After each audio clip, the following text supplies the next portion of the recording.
yo preparé esto justamente por la inquietud que se dio la semana anterior, que fue esta emoción de algunos maestros de que hay alguna forma de poder hacer una educación o una pedagogía diferente para los niños.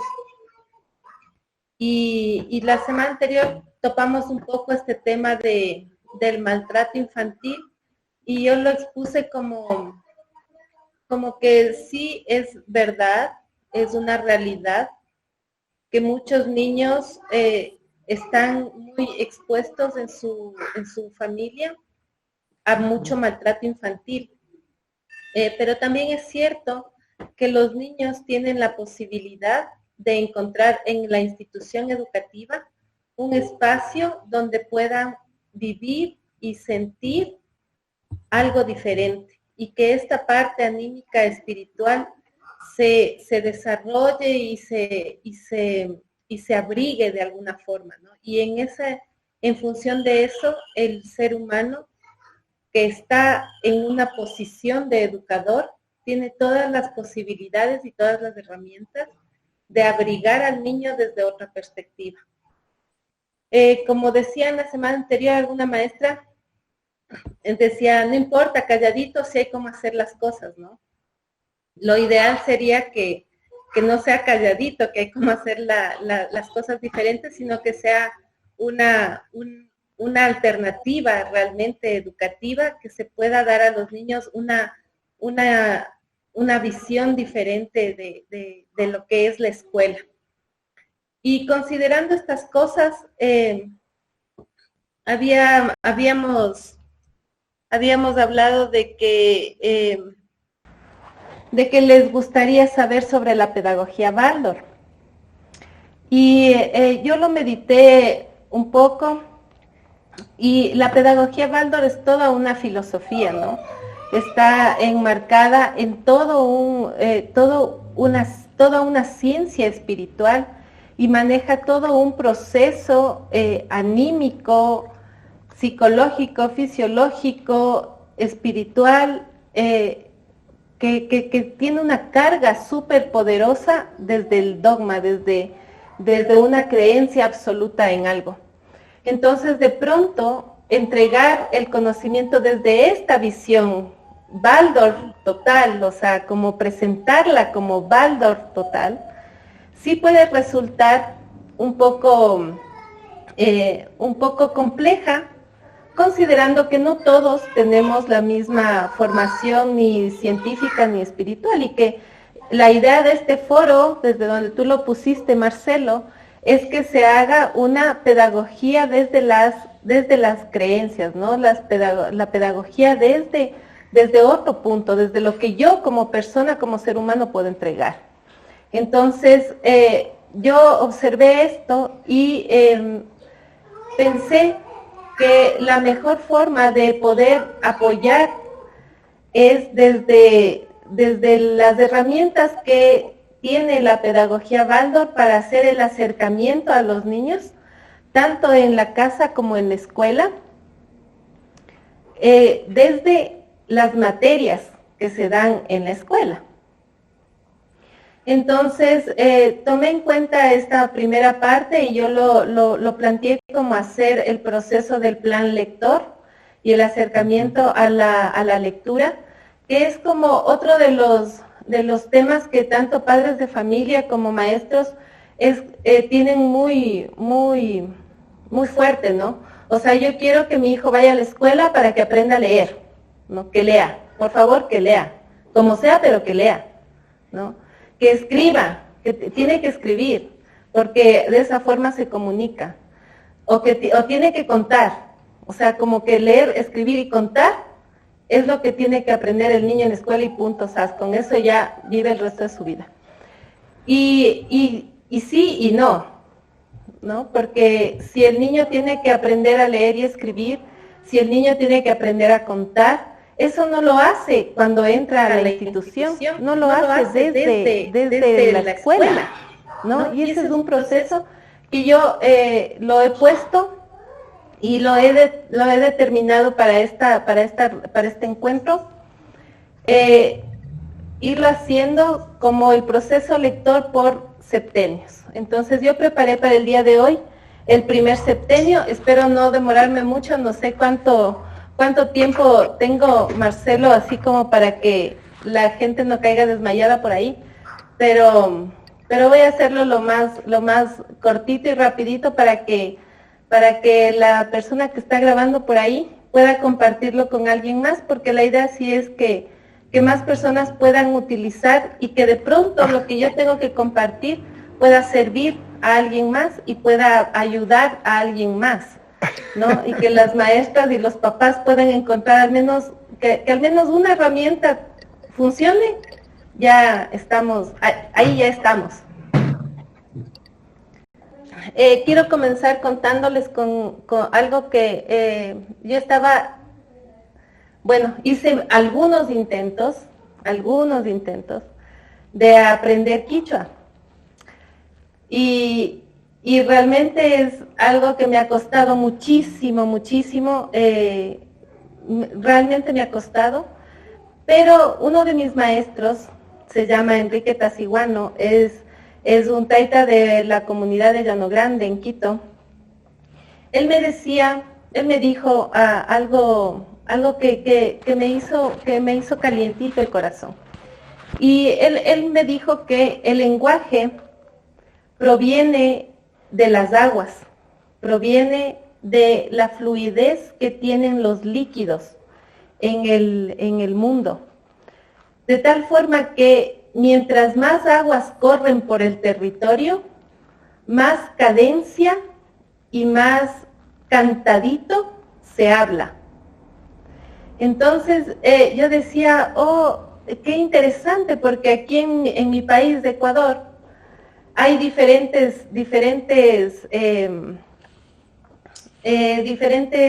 tonos, ¿no? Y claro, hay lugares como Cuenca, que es un lugar donde le cruzan ríos por todas partes. Ellos hablan bien cantadito, ¿no? Acá al norte también, yo estoy al norte de mi país, acá al norte, ya casi la frontera con Colombia, también está como bien cantadito el lenguaje, y así en diferentes lugares. Entonces, yo decía, wow, qué interesante que el lenguaje tenga que ver con las aguas. Y partiendo de eso, yo preparé una presentación así como para ponerla en orden y para que no se me olviden algunas cosas, ¿no? Entonces yo preparé esta charla que espero que sea de contribución para los maestros y los papás, y es aplicado a la lectoescritura y el plan lector desde este enfoque del niño anímico espiritual. Y voy a empezar con este primer periodo de 7 años. Entonces, partiendo de esto, de que el lenguaje tiene que ver con las aguas, vamos a entender desde la concepción y el desarrollo intrauterino como la base del lenguaje. Y es en este periodo, desde la concepción y el desarrollo dentro de la madre, que el lenguaje comienza a ser la primera cosa que siente el niño. El niño está preparándose para esta experiencia física, y lo que escucha mientras está en el vientre de la madre son los sonidos que producen los órganos internos, y principalmente es el sonido del corazón. Y en algunos pueblos originarios de este sonido del corazón es el que con el que todos agradecemos o decimos cuando acabamos de cantar, y todos gritamos así como ajó o ajá, ¿no? Que es este sonido que produce el corazón hacia el interior del cuerpo de la madre. Y además, lo que escucha el niño es la vibración que producen las cuerdas vocales sobre los líquidos que le rodean. Y esta vibración en los líquidos en el líquido amniótico y en todos estos otros fluidos que envuelven al niño, son los que hacen que el niño reconozca la voz de quien le habla. Y por eso más de uno debemos tener la experiencia de que cuando una mamá está en embarazo, la mamá le habla al niño, ¿no? Y se mueve. O llega el papá y el bebé se mueve. O llega la abuela o qué sé yo, las personas que rodean a esta persona que se está gestando. Hay un movimiento, hay una resonancia frente a la vibración que produce esa voz sobre los líquidos que le rodean. Entonces, desde este punto, desde este primer momento en el que el niño se encuentra vibrando en el lenguaje, los padres deberíamos pensar en que si queremos un niño que hable bonito, deberíamos hablar bonito. Si queremos un niño con una voz bonita, deberíamos modelar nuestra voz bonito y hacer que estas vibraciones que siente el niño hacia adentro sean de tal forma que organicen los tejidos que envuelven su corporalidad de una forma armónica. Y entonces podemos ver ahora que está mucho a la venta esto de la estimulación temprana, y le ponen a los niños los audífonos en la pancita y le ponen música de Beethoven y de todas estas músicas que son, si bien tienen una vibración buena, tienen una vibración saludable, no es la vibración con la que debe vibrar las membranas del niño o de la niña, sino tiene que ser de estos sonidos que produce la madre a su interior. Entonces se da el momento en que tras todos estos 9 meses que está el niño envuelto en este espacio cósmico, vibratorio, acuático y todo, se da el nacimiento del niño, ¿no? Y vamos a ver este análisis de esta primera etapa, solamente el primer septenio hoy, a ver cómo nos va, ¿ya? Entonces, el primer septenio va desde el momento en el que nace el niño hasta los 7 años aproximadamente, que coincide con la primera dentición. Esto actualmente se da mucho más pronto, la dentición de los niños. Pierden los dientes mucho más temprano. Pierden a veces a los 4 o 5 años, pierden los dientes. Y esto se debe realmente a una intelectualización temprana y a no ejercitar correctamente la dentadura. Entonces tenemos niños que les cuesta morder manzanitas, tenemos niños que no tascan cañas porque ya no hay caña de azúcar, o no muerden todo el choclo, sino que siempre reciben todo procesado o todo desgranado. Entonces los dientes no tienen la suficiente fortaleza y se caen pronto. De todas formas, en este periodo que va desde el nacimiento hasta los 7 años, coincidente o no con la primera dentición, el niño lo que va a hacer es aprender a través de la imitación del entorno.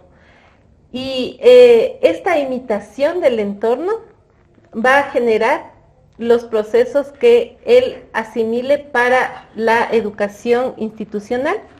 Entonces, la sensación anímica que tiene el niño en el primer septenio es esta de que el mundo es bueno, porque estoy rodeada de personas que me aman, entonces el mundo es bueno.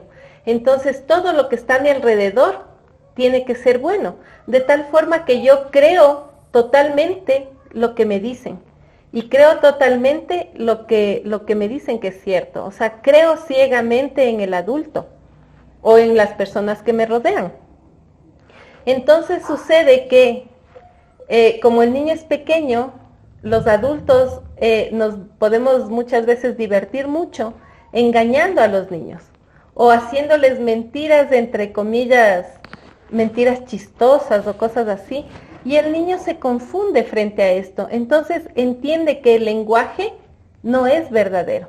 Entonces, considerando que la sensación anímica del niño es el mundo es bueno, los adultos deberíamos considerar entregar al niño un ambiente bueno y verdadero sobre todo, ¿ya?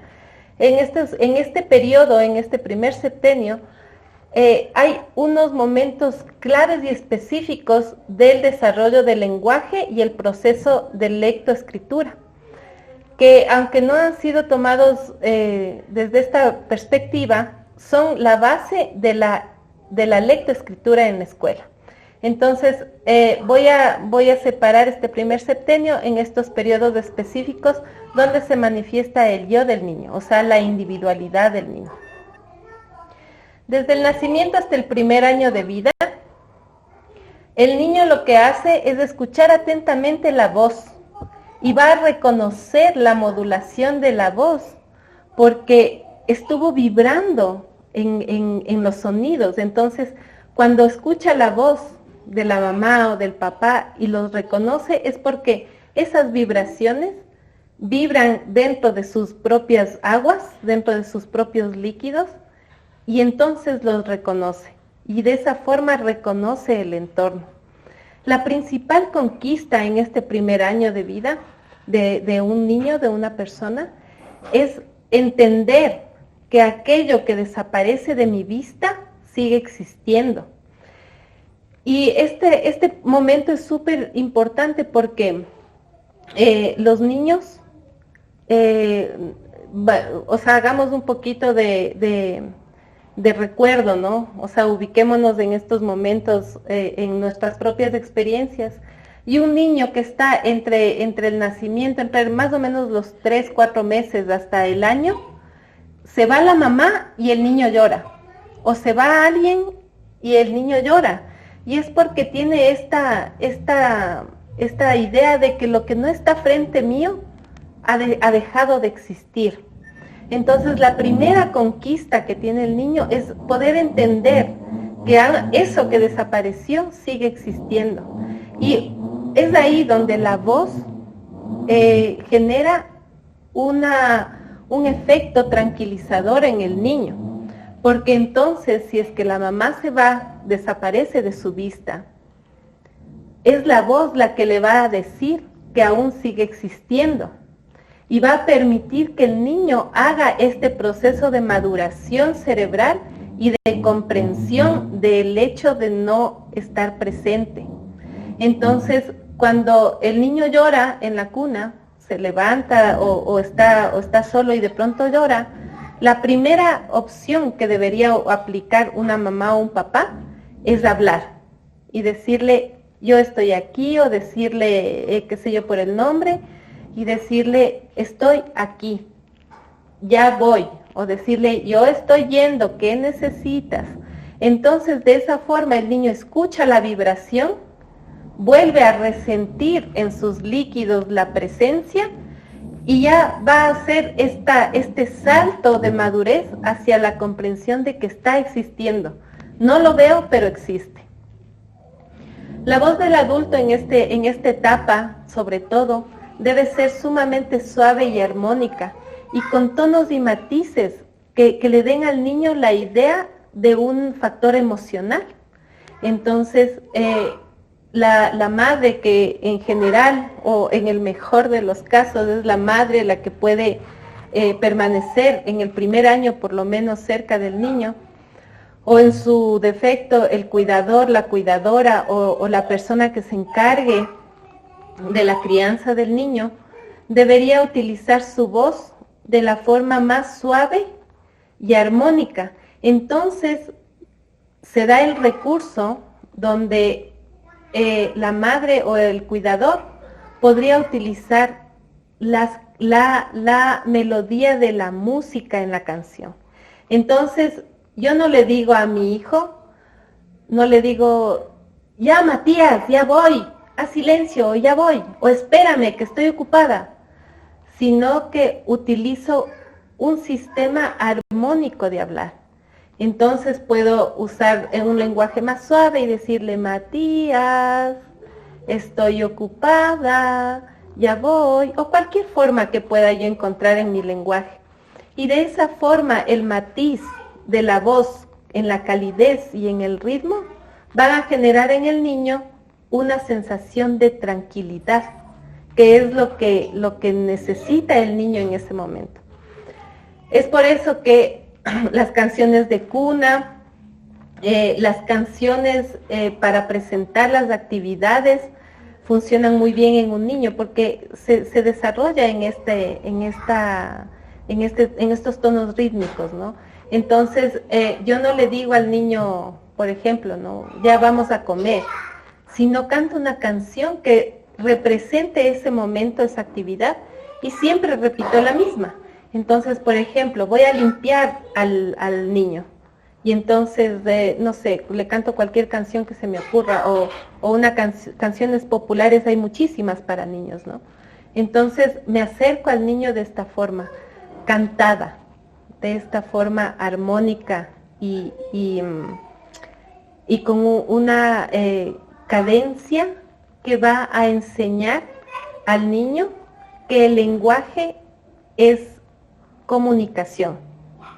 Entonces, se dan algunas experiencias con esto, que por ejemplo la mamá canta y el niño también canta, y dicen, ay, está gorjeando, dicen aquí en mi país, no sé, en Uruguay, ¿no? Pero dicen, ay, eso, está gorjeando, y la mamá le dice, ¿qué me dices? ¿Qué me dices? Y el niño le hace, gu, gu, gu, gu, y no sé qué, y le hace un sonido.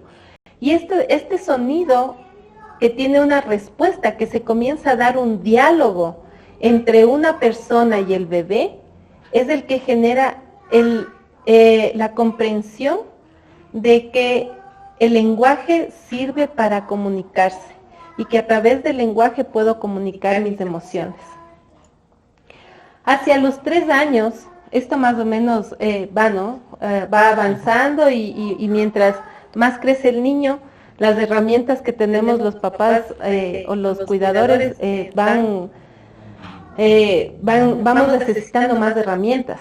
Y es justo a los 3 años que se da otra transición del niño, porque comienza a desprenderse del cuidador o del papá, porque ya ha logrado, ya ha conquistado el erguirse, o sea, ya ha pasado por estos periodos de maduración corporal, y ya logró erguirse, ya se desplaza solo, ya incluso hay niños que ya hasta pueden correr, ¿no?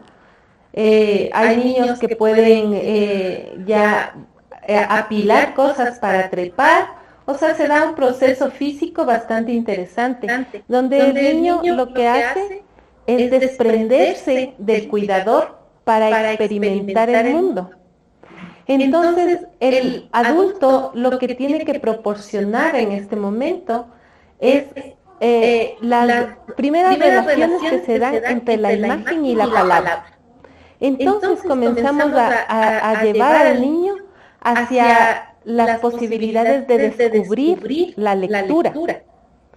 De tal forma que tenemos estos cuentos hermosos donde las imágenes tienen que ser lo más apegadas a la verdad, así sean dibujitos, que sean lo más apegados a la verdad. ¿A qué me refiero a esto? A que si hay un oso, el oso va a estar en sus 4 patas y no el oso vestido de jardinero, sino lo más apegado a la verdad posible, ¿ya? Y podemos hacer la relación imagen-palabra. Entonces, comienzo a contarle al niño frases donde la imagen se relaciona a la palabra. Entonces digo la pelota, y está la foto de la pelota, está la mariposa, y está la foto de la mariposa. Y esto el cuidador o el padre lo va integrando a través de pequeños versos, que integra al niño en este entorno que está viviendo y que integra en el niño la belleza, la comprensión de las imágenes y la forma de expresarlo con palabras. Entonces yo lo que hablo es desde un lenguaje amoroso hacia la belleza, y le presento al niño que el mundo es bello también. Entonces digo, la mariposa de 1000 colores, la flor con muchos pétalos. Y voy hablando con la misma cadencia del tiempo anterior. Yo tuve una maestra que se llama Naidi Alves, es una maestra brasileña, y ella decía que hasta los 3 años y medio más o menos, hay que hablarle al niño como si estuviera sumido en un profundo sueño. Entonces decía, ¿cómo le hablas a alguien que está dormido, a alguien que está soñando? Le hablas despacio y calmado. Y él decía, ¿no? Naidi me decía, sin mucha bagunza, suave y calmado. Entonces, es de esa forma en la que el niño, en primer lugar, no genera niveles de estrés que vemos ahora en los niños, ¿no? Que si nos ponemos a ver la normalidad, entre comillas, que manejamos ahora, es un papá, una mamá, un cuidador que está apurado por salir, está apurado por hacer las cosas, está súper estresado, el niño está expuesto al teléfono, a la película, al celular, y son muchísimas imágenes, entonces el niño no tiene la posibilidad de hacer esta relación de imagen y palabra, porque en la televisión las imágenes pasan a no sé cuántas imágenes por segundo. El papá le dice, le habla, ¿no? Y le dice, pero ya, siéntate y come, coge la cuchara y come. Y el niño está como, a ver, ¿cuál era la cuchara y qué es lo que como? Entonces, le cuesta al niño hacer estas primeras relaciones. Entonces, tenemos niños de 3 años con un nivel de estrés bastante alto, donde además de que está en su proceso de desapegarse de los padres para experimentar el mundo, está viéndose frente a un mundo completamente veloz y estresante. Entonces, obviamente, tú le dices, ya, vístete rápido porque nos atrasamos, y el niño te hace un berrinche. O le dices, no, ni te ensucies, ni te arrastres porque tenemos que irnos pronto. Y el niño no entiende qué es lo que le estás diciendo. Entonces, el niño comienza a tener los berrinches, comienza a ser negociador porque dice, no, déjame un poquito más, no, mamá, no quiero y no sé qué. Entonces comienza una lucha difícil con los padres o con los educadores. Entonces, estas herramientas del lenguaje calmado, de tomarse un tiempo mayor para hacer las cosas, presentando al niño la imagen con la palabra, va a permitir que el niño en el mejor tiempo pueda hacer esta relación y no sea tan difícil que el niño nos entienda o que el niño haga lo que necesitamos que vaya realizando un niño de 3 años. En este periodo, los versos cortos con respecto a su propio cuerpo son los que deberíamos utilizar para invitar al niño a hacer las actividades. Entonces, si es que yo necesito que se vista, voy a buscar una canción o un verso, qué sé yo, donde diga, no sé, los pantalones rojos van a las piernas, no sé, se me ocurre, ¿no? Ahorita no tengo, o sea, se me escaparon todas las canciones, pero, o sea, dar al niño la imagen con el lenguaje adecuado, ¿ya? Entonces voy haciendo la relación de la acción a través del lenguaje por medio del canto, el verso y la cadencia de la voz. Entonces el niño va a entender que cuando mamá cambió el tono, algo pasó. Entonces la mamá no tiene que gritar, sino simplemente modificar la modulación de la voz a la que está acostumbrado el niño, y el niño va a entender que algo pasó y va a poner atención y va a saber cómo solucionarlo. Estas pequeñas pautas van a hacer que la relación del niño sea buena con los cuidadores. Y si es que el niño está en un espacio de cuidado diario, o sea, ya está institucionalizado, porque generalmente los papás, las mamás tienen que trabajar ya a los 3 meses de que nació el niño, y lo que hacen es dejarles en un centro de cuidado, un CBI o un C no sé cuánto, que son estos guarderías, ¿no? Donde el niño va a pasar. Entonces tenemos una mujer o un hombre cuidador de unos 5 o 10 niños. Entonces, si todos los niños, a través del lenguaje del cuidador, entienden cuál es la orden, no va a hacer falta que el cuidador tenga que estar explicando uno por uno o agarrándole de la mano de uno por uno a hacer las cosas. Entonces, si yo tengo un grupo de niños de 3 años y les digo las típicas canciones que cantan en las escuelas, ¿no? Y les digo, no sé, a guardar. Todos saben que hay que guardar. No tengo que gritar y decir, ya es hora, se acabó el tiempo, guarden todo, sino con una canción. O llevar a los niños, vamos, se va, el tren se va, cojan sus maletas, que el tren se va. Y los niños se suben al tren, porque es la imagen que les estás poniendo. Entonces, de esa forma, con esas herramientas de canto, de verso, el niño puede encontrar una mejor relación entre la imagen que propone el adulto y la palabra que tengo que utilizar para esa imagen. ¿Ya? Hacia los 4 años, el niño, en cambio, hace un paso súper gigante, que es el volver a asirse de cunclillas, o sea, vuelve a hacerse pequeño, ¿no? Hasta los 3 años ha sido esto de crecer, quieren crecer, se bajan de la mamá, se lanzan al piso, se estiran para que les midan más alto y no sé qué. Pero en los 4 años el niño vuelve a hacerse de cuclillas porque lo que quiere ver es las cosas chiquititas. Y el niño se agacha y mira las hormigas y agarra la piedrita de color que es más pequeña que su uña y mira la hoja que tiene el color no sé cuánto y va mirando las cosas diminutas de su entorno. Entonces comienza a vibrar el niño en la naturaleza y comienza a vibrar con estos seres pequeñitos, con los insectos, y comienza a resonar en este otro mundo pequeñito, diminuto, y comienza a imitar estas cosas. Entonces tenemos que en la casa o en la escuela las imágenes tienen que ser hacia estos elementos. Entonces los niños saltan como saltamontes, o vuelan como mariposas, o cantan como pajaritos, ¿no? Y hacen como esta relación de su entorno en movimiento frente a su entorno en particular.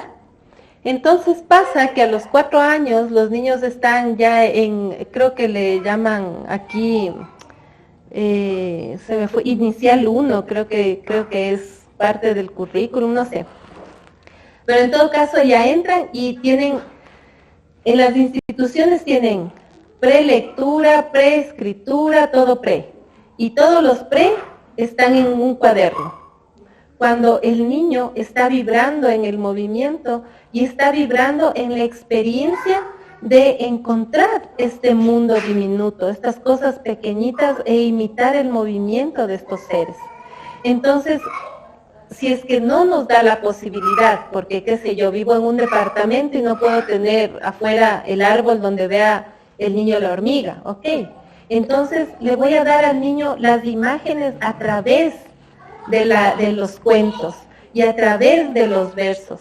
Entonces voy a empezar a leer los cuentos. Y estos cuentos que leo con el niño deben ser los cuentos de la naturaleza, o los cuentos que tengan este mundo diminuto, estas cosas pequeñitas. Y los niños, bueno, dependiendo las creencias de los padres o de la institución, también puede entrar el proceso de los elementales.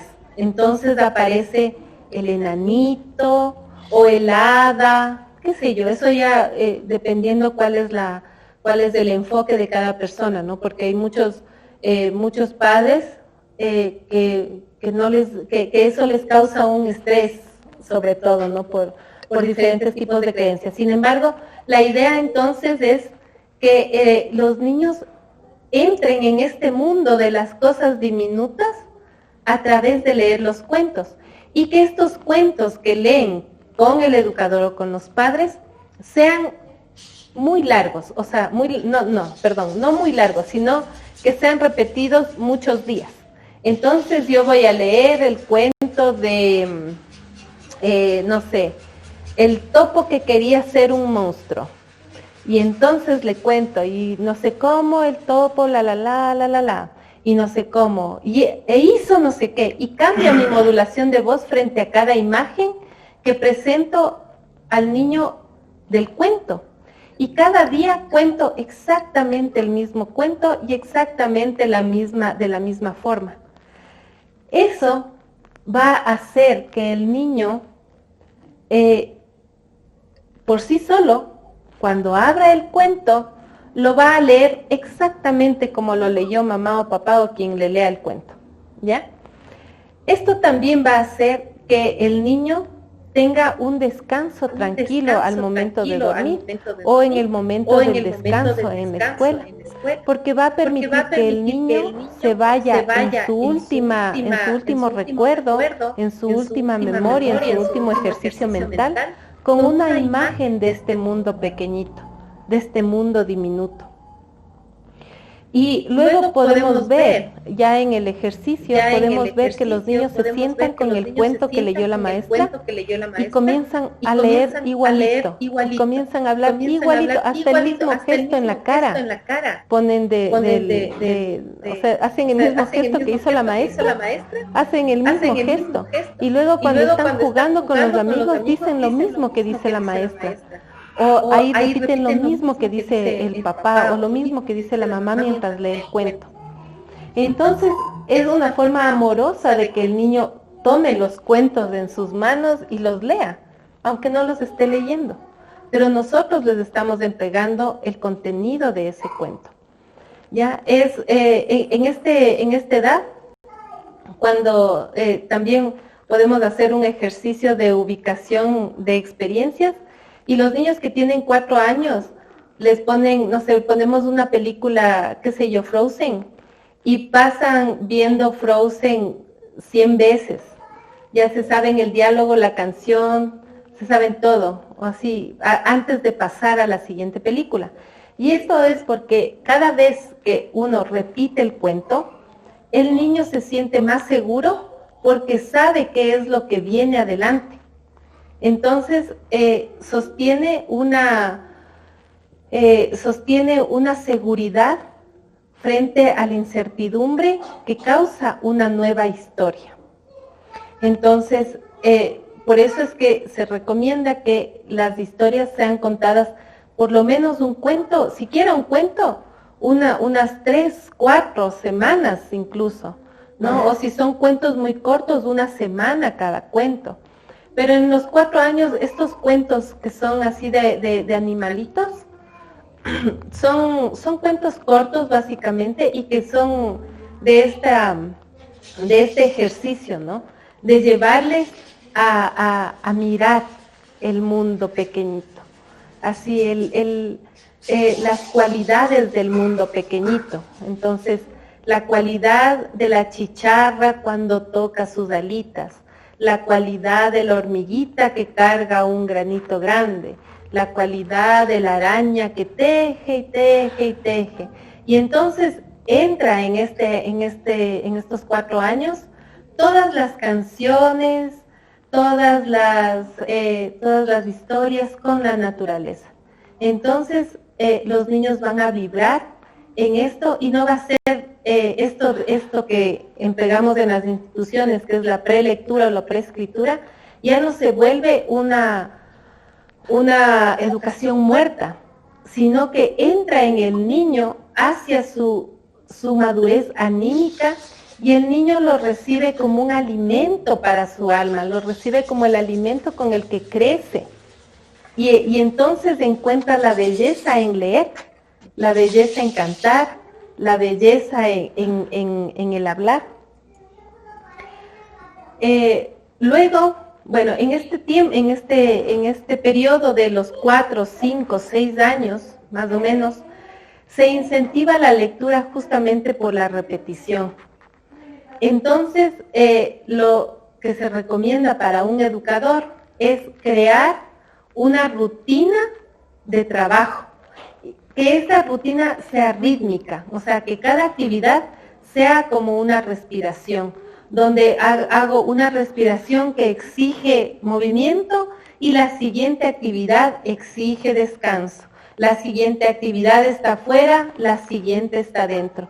Y que este ritmo se repita continuamente todo el ciclo escolar. Entonces nos volvemos a topar en la educación regular, donde cada día tienen diferentes cosas y donde cada día tienen diferentes materias, y entonces el niño no vive en un ritmo. Entonces ese fuera de ritmo va a causar en el niño una dificultad de ubicarse temporoespacial, de la ubicación temporoespacial. ¿Qué es lo que hace el ritmo? El ritmo hace que el niño encuentre un orden organizacional en la vida. Entonces el niño sabe, si es que tiene un ritmo, un bonito ritmo, que eso lo puede hacer la madre, el padre, el cuidador, o en el centro educativo, hacer un ritmo que sea acorde a las actividades que necesitamos cubrir. Entonces, el niño sabe que llega en la mañana y lo primero que tiene que hacer es, no sé, cambiarse las babuchas y contar las noticias. Y luego vamos a hacer la ronda, y luego vamos a hacer el dibujo, y luego viene la comida, y luego así. Entonces el niño sabe cuál es el momento.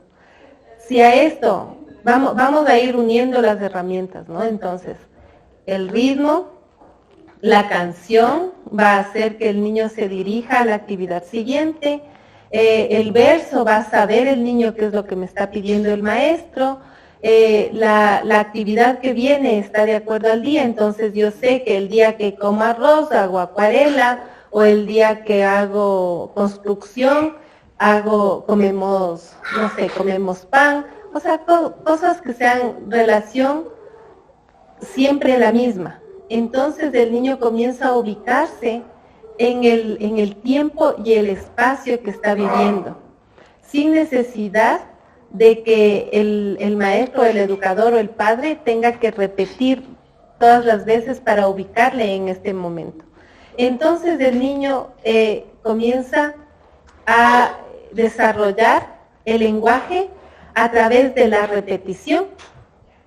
Y para esto utilizamos las coplas, las retahílas, los cuentos que terminan bien, que son felices, que tienen un final feliz, los trabalenguas, los cuentos sobre la naturaleza.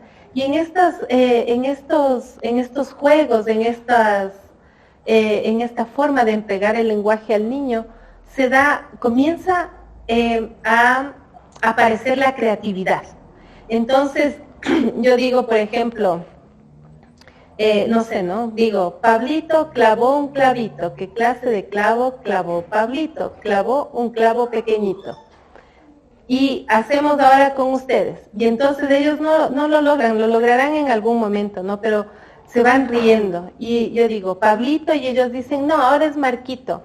Entonces, muy bien, entonces hagámoslo. Marquito clavó un clavito y luego otro niño aporta con otra cosa y otra cosa. Y entonces se fomenta la creatividad sobre la estructura que está poniendo el maestro. Si hacemos estos relatos que son retahílas, las retahílas son estas composiciones que van aumentando o disminuyendo personajes en el desarrollo de la historia.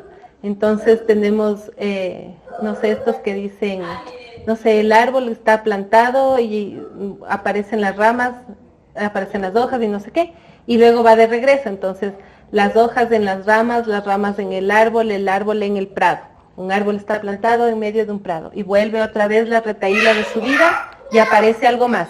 Y en las hojas estaba un nido, el nido en las hojas en las ramas en el árbol en el prado.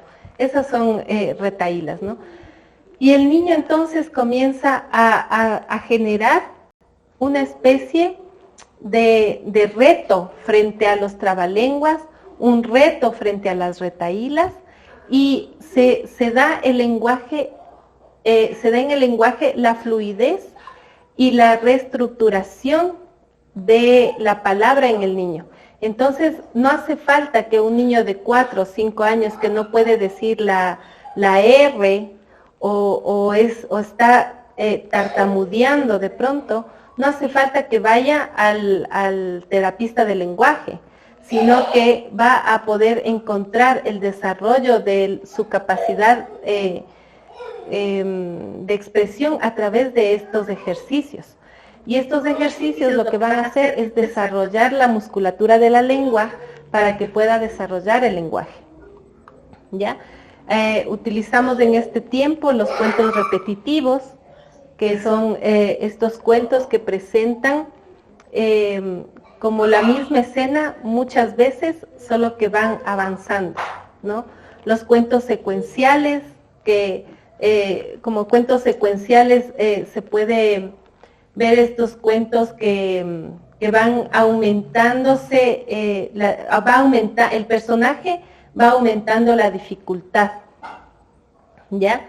Y entran en esto, justo en estas edades, de entre los 4 y 6, 7 años, las profesiones y los oficios, porque los niños comienzan a desarrollar su misión de vida. Entonces necesitan experimentar todos los trabajos que existen a través del juego. Entonces hacemos todas las canciones y los juegos de las profesiones y los niños son súper felices. Entonces en las actividades vamos a ir dándole la oportunidad a cada niño de que sea la profesión o el oficio que estamos trabajando. Entonces, por ejemplo, vamos a hacer pan. Entonces yo canto, no sé, Martín el panadero amasa bien el pan. Y luego va el siguiente niño y digo, Marcelo el panadero amasa bien el pan. Y luego a la niña y le digo, Graciela la panadera amasa bien el pan. Y así con cada uno.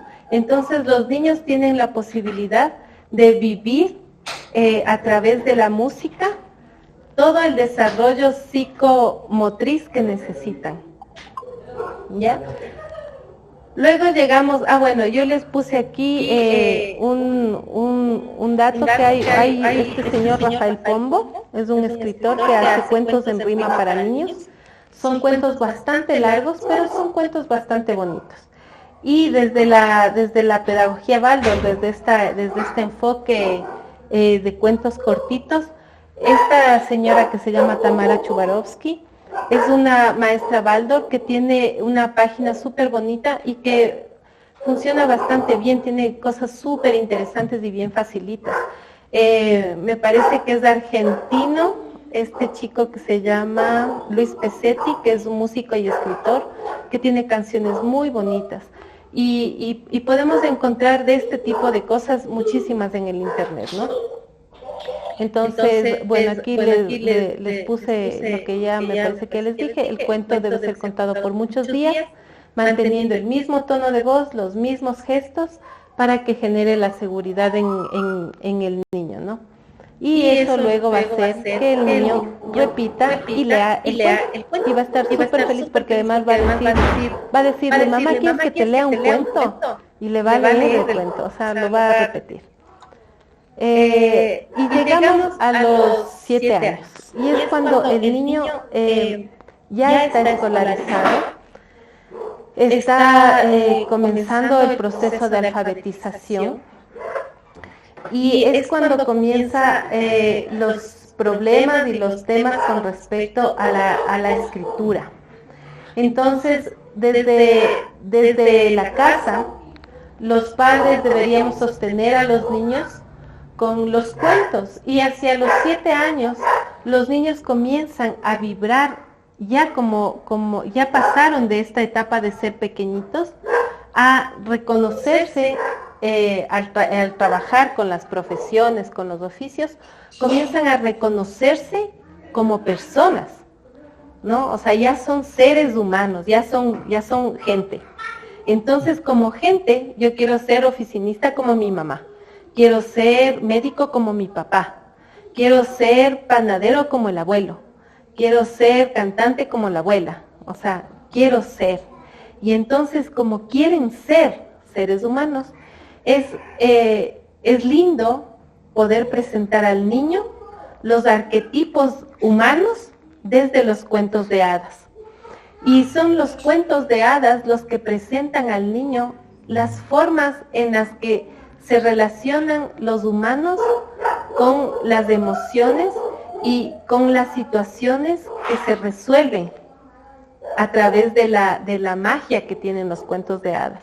Y se da en estos cuentos, o sea, la particularidad que tienen los cuentos de hadas es justamente presentar al niño el arquetipo humano y presentar al niño el valor moral que encierra el arquetipo.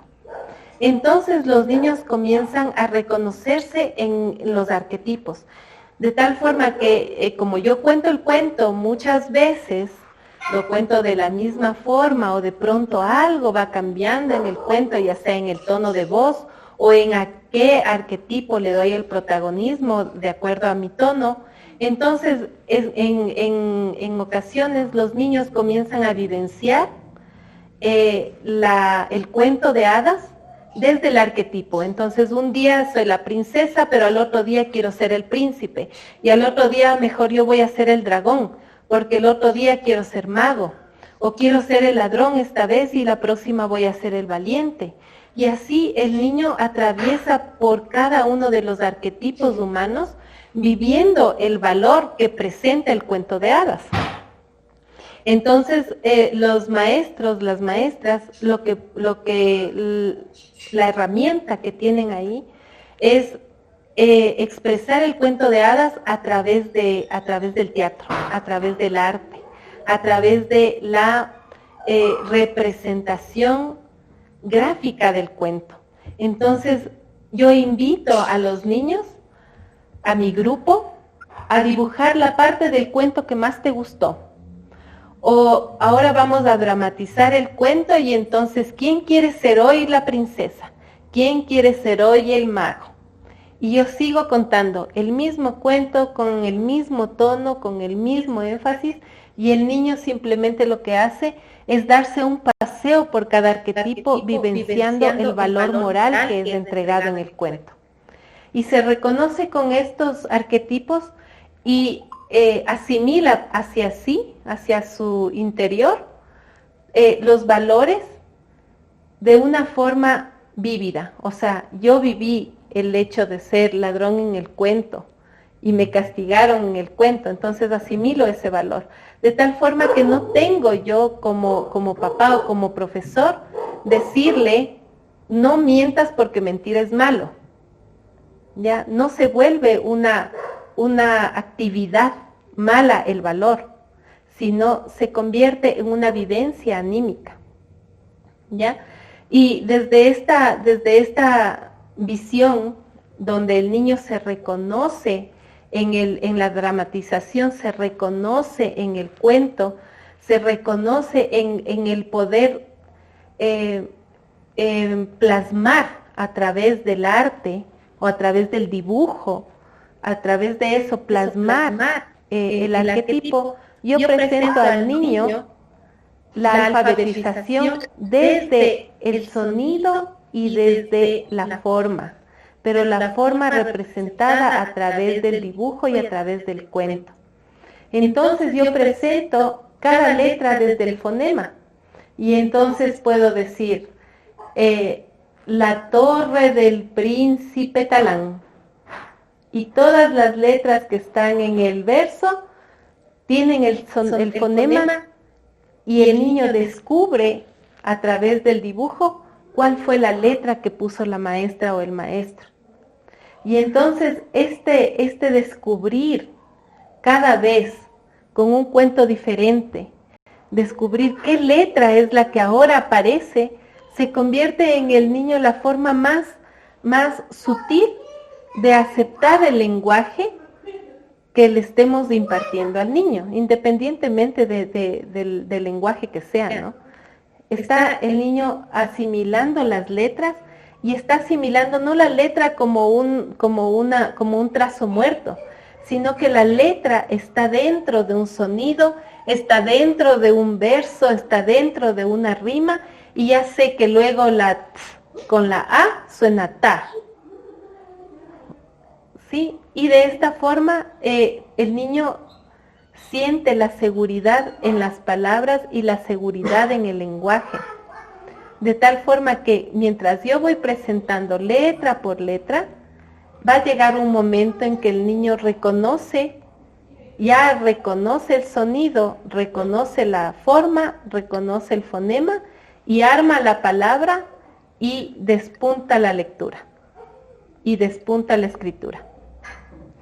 Entonces, el niño ahí lo que va a hacer es que va a disfrutar de la propia creación de las palabras, porque sabe de dónde vienen, y el maestro ha podido entregar de esta forma, desde su propia creatividad, ha entregado al niño de una forma bella las palabras que van a servir para luego comunicarme.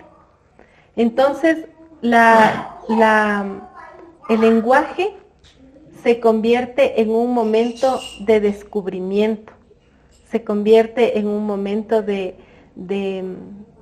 mucha atención, donde no necesita el maestro decirles, ya silencio, hagan caso, pongan atención, mire al pizarrón, y no sé qué, y la, sino que el cuento permite que la voz, la cadencia, la forma, haga que los niños estén completamente atentos a la forma que está hablando el maestro para ver qué es.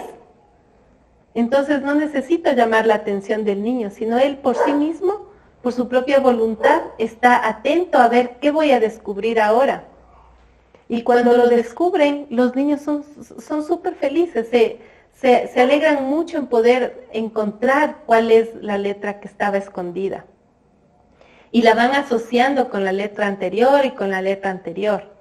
Y de esa misma forma, el momento que ellos trasladan el trazo que está en la pizarra o en el dibujo, la trasladan a su propio cuaderno, ya simplemente es copiar lo que hizo el profesor. Entonces va a ser que la escritura se desarrolle de la forma más sutil y fluida.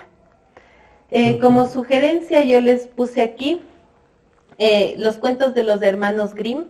Tienen valores morales bastante, o sea, la forma en la que entregan estos valores son bastante adecuados para los niños de 7 años. Y también en esta edad, como parte de la ubicación temporoespacial para los niños, se les cuenta los cuentos que estén acorde a las fiestas del año que van viviendo. Entonces tenemos los cuentos de conejos cuando va a venir la Pascua, o los cuentos de mariposas y de flores cuando viene la primavera, los cuentos de Navidad para los cuentos de Adviento para preparación de la Navidad, y así con cada festividad, ¿no? Entonces el niño se va a ubicar en el tiempo y en el espacio. Entonces, bueno, eso. Hasta aquí llegamos hasta los 7 años, digamos, ya como dentro del plan lector y